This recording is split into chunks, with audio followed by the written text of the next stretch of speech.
परमपिता परमात्मा पूर्ण ब्रह्म सारी सृष्टि के रचनहार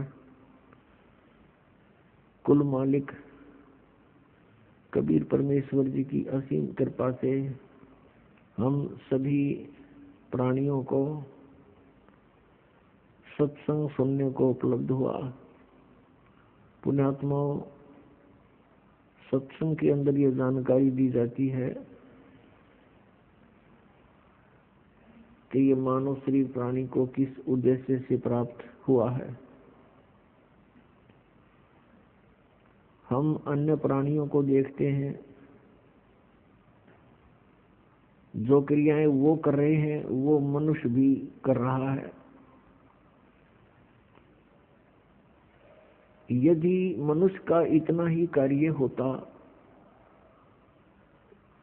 जितना पशु और पक्षी करते हैं, संतानोत्पत्ति, उनकी परवरिश और फिर मृत्यु, तो मानव शरीर की कोई आवश्यकता नहीं थी। सत्संग से जानकारी होती है कि मानव शरीर का एक बहुत ही अनमोल कार्य इन क्रियाओं से भिन्न है।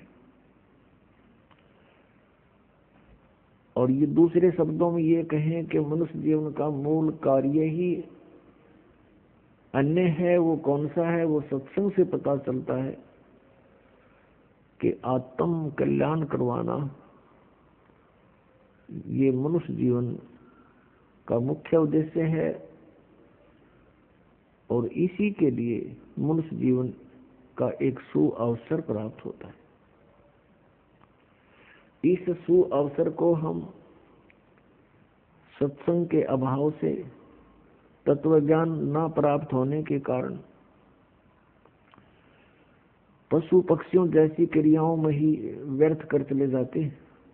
और जिस दिन सत्संग प्राप्त होता है, सत्संग के वचन हमारे हृदय में पहुंचते हैं, आत्मा अज्ञान से जाग कर ज्ञान ग्रहण करती है, उस समय इसको पिछले गए हुए समय का बहुत पश्चाताप होता है। पुण्यात्माओं, हम कहाँ रह रहे हैं, ये कैसा लोक है, और यहाँ जन्म मृत्यु हो रही है। किसी भी प्राणी को एक सेकंड का ये विश्वास नहीं कि मैं यहाँ रहूंगा कि नहीं रहूंगा। और हम फिर भी सतर्क नहीं हो रहे। हमें हमारे अंदर डर नहीं रहा। इतना तो डर है कि मेरी मृत्यु ना हो जाए। अन्य की होती है तो कारण जानकर हम संतुष्ट हो जाते हैं कि कैसे मृत्यु हुई, रोगी था, अच्छा रोगी था। दूसरे की पता लगता है कैसे मृत्यु हुई, दुर्घटना हो गई, अच्छा दुर्घटना से हो गई। तो हमें ये चिंता नहीं बनती कि कभी ऐसा हमारे साथ भी होगा। तो ये सब कारण क्या है? इसका एक कारण तो ये है कि इसका विकल्प का ज्ञान नहीं था हमें, कि ये कैसा सबके साथ होता है, होता रहेगा। इसका विकल्प क्या है, ये ज्ञान नहीं था। और ये ज्ञान होगा इस सत्संग से। और सच्चाई से दूर भागना नहीं चाहिए। सच्चाई को धैर्य पूर्वक सुनना चाहिए, फिर विचार करना चाहिए कि सचमुच ये कितना सत्य है। और सत्य है तो फिर सत्य के लिए हम भटक रहे हैं। सत्य मिला और हमें अपना कल्याण हुआ। अभी तक हम असत्य में भटक रहे थे, असत्य साधना कर रहे थे, असत्य ज्ञान सुन रहे थे, असत्य परमात्माओं पर आश्रित थे। अब हमें सत्य मिलेगा तो ग्रहण करेंगे, हमारा सबका मोक्ष हो जाएगा। अब देखिएगा, थोड़ा प्रमाण दिखाते हैं श्री देवी पुराण में। देखिएगा, श्रीमद् देवी भागवत गीता प्रेस गोरखपुर से प्रकाशित है। इसके कौन है संपादक? हनुमान प्रसाद पोदार चिमनलाल गोस्वामी। और ये गीता प्रेस गोरखपुर से प्रकाशित है। मुद्रित भी वहीं से है। गीता प्रेस प्रकाशक एवं मुद्रक हैं गीता प्रेस गोरखपुर, गोविंद भवन कार्यालय कोलकाता का संस्थान। इसके 123 पृष्ठ को ही पढ़ेंगे, इसमें बहुत से संशय दूर हो जाएंगे।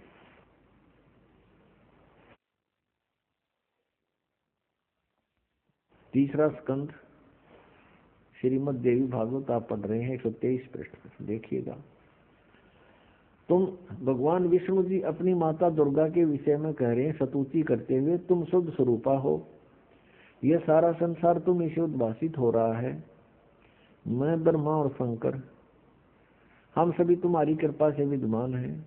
हमारा आविर्भाव माने जन्म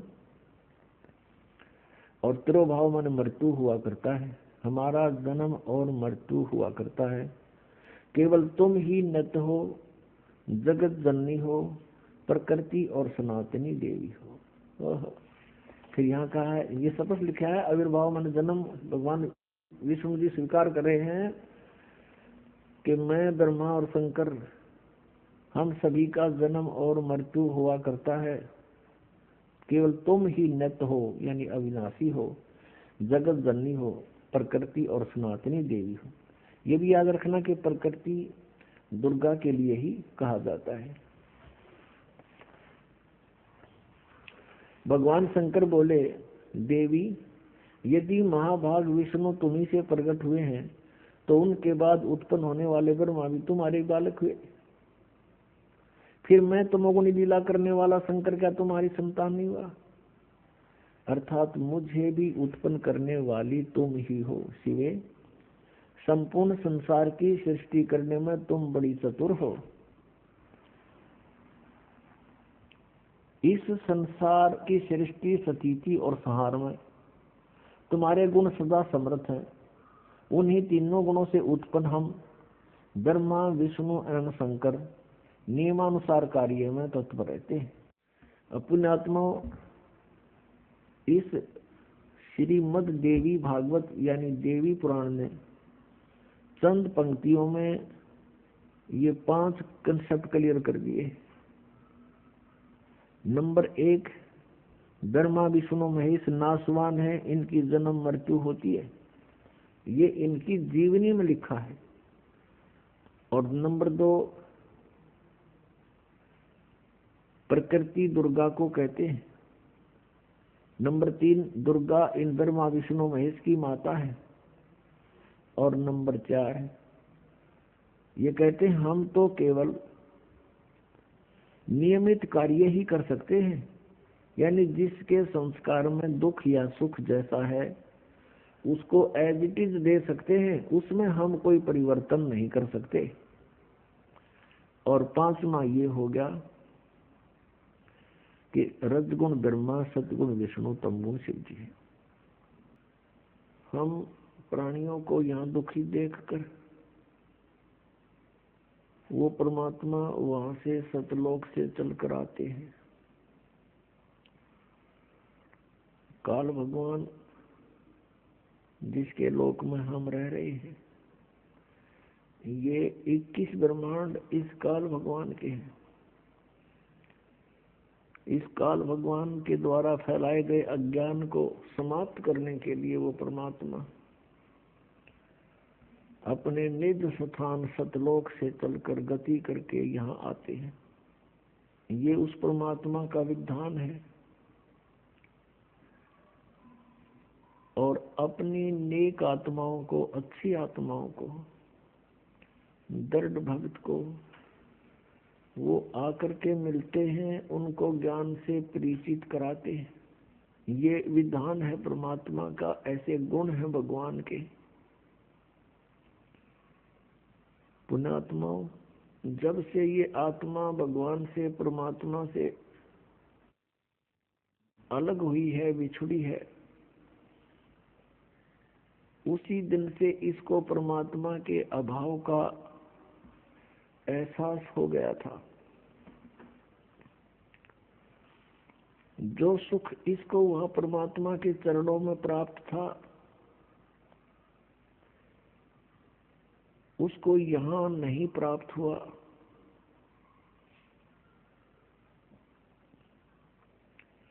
उसकी खोज में ये इधर उधर भटक रही है उसी दिन से। इसका कोई विकल्प इसको मिल नहीं रहा, इस कारण से इसने इस झूठे सुख को ही सुख मान लिया। इस काल भगवान ने हमें यहाँ उलझाए रखने के लिए हम एक दूसरे से जोड़ दिए, अपने ही रॉ मटेरियल से हम संतानोत्पत्ति करते हैं, उन्हीं को हम अपना मानकर उन्हीं में आसक्त रहते हैं, टाइम पास हो जाता है और ना जाने कब किसकी मृत्यु हो जाती है। छोटे छोटे बच्चे होते हैं, पिता की मृत्यु होगी, कोई और कमाने वाला नहीं, हाहाकार मचा हुआ है।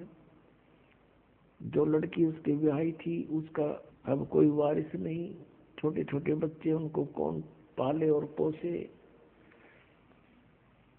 जब तक हम ठीक रहते हैं तो हम इसको सुख मान रहे हैं, जब तक हमारे ऊपर कोई आपत्ति नहीं आती तो हम इसको सुख मान रहे हैं, और जिस समय ये आपत्ति आती है फिर हम डकरा डकरा के रोते हैं। कार कोठियों को हम सुख मानते हैं, अधिक संपत्ति को हम सुख मानते हैं।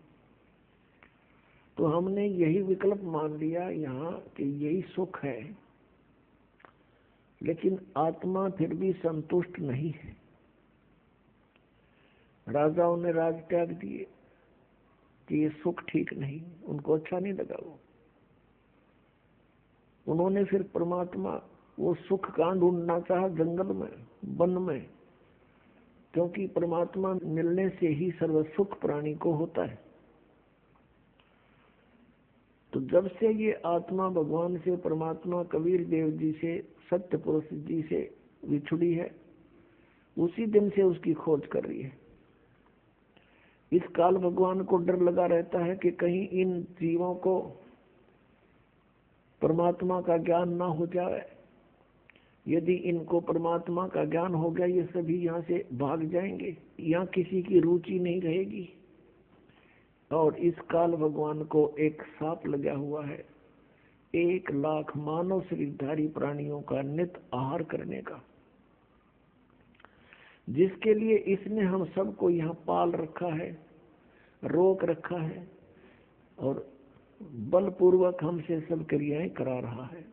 परमेश्वर स्वयं आते हैं इस काल के द्वारा फैलाए गए अज्ञान को समाप्त करने के लिए।